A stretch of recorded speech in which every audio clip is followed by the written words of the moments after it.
construction of a 39 LED guided by a timer 555 and 2 transistors. In this circuit, you will need to have a potentiometer and a bunch of resistances, moreover some capacitors. The length of time that you want the LEDs blinking, it depends from the resistances and capacity chosen in this area. We want the timer 555 to operate as a multivibrator. The capacitor C charged through RA plus RB. So by the following formula from the datasheet of the timer 555, we can determine how long it takes to the LED to blink per second. The frequency is equal to 1 over T by the general formula in the datasheet, equal 1.44 divided by our RA plus 2RB, everything multiplied by the capacitance C. As you can see in the circuit I designed, I use RA is equal 100 kΩ and RB is equal 160 kΩ. I use a potentiometer, it's gonna give me freedom in a range of frequencies.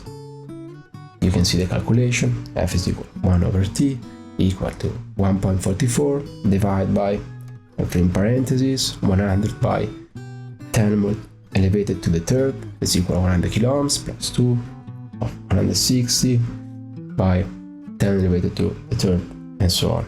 I decide 10 microfarad for the capacitance.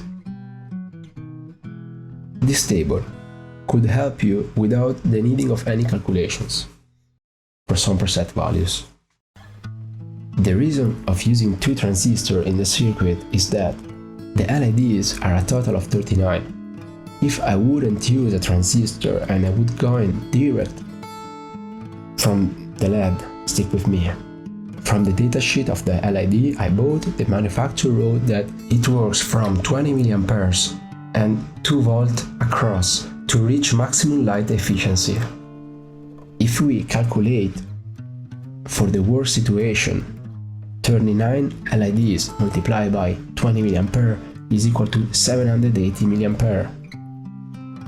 From the datasheet of the timer 555, we have a drop in voltage of 12.5 volts for a 200 mA current in the load for a supply of 15 volts, but that tells us that no LED would light, case the voltage required would drop too much and that will not be able to supply the LEDs properly.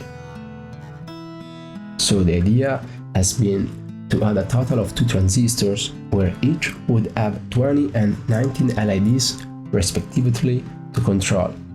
The signal of the timer could be in microvolts, so let the base full of charge and let a current flow from the collector to the emitter.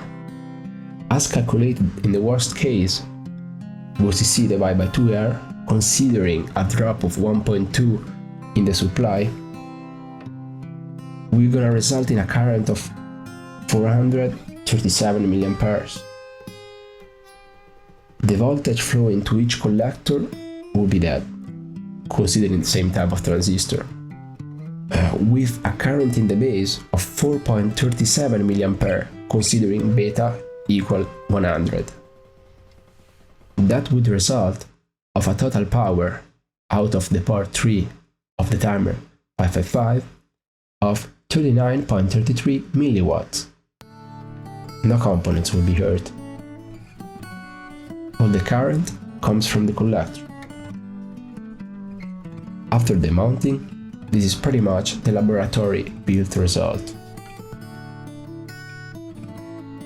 With the potentiometer R1, I regulate the frequency. With R2, the intensity of the light. Later on, I try to create a circuit myself by soldering all the plate, but seeing the sad and frustrating result, I decided to opt for a professional machine, cause this design was a gift for my mother's birthday, and due to coronavirus we didn't see each other. Looking on the internet, I decided to use JLC PCB, because with the circuit designer tool provided EasyEDA, it makes it really easy and fun to work with it. As you can see, This is the ending design of the circuit and so-called Gerber file. After 6 reviews, I was ready to submit my design and pay for the PCB's delivery.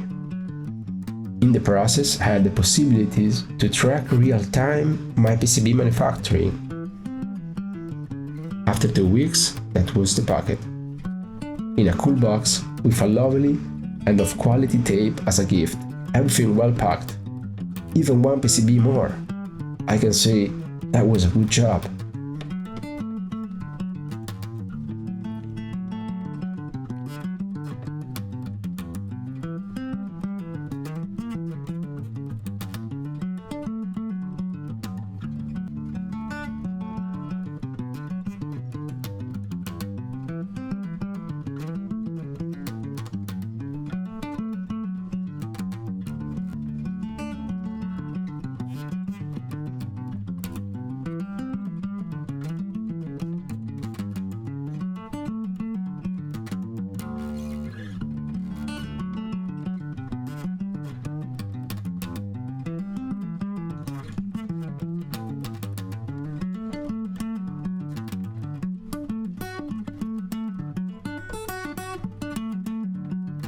Just the component have to be mounted, and this is the result.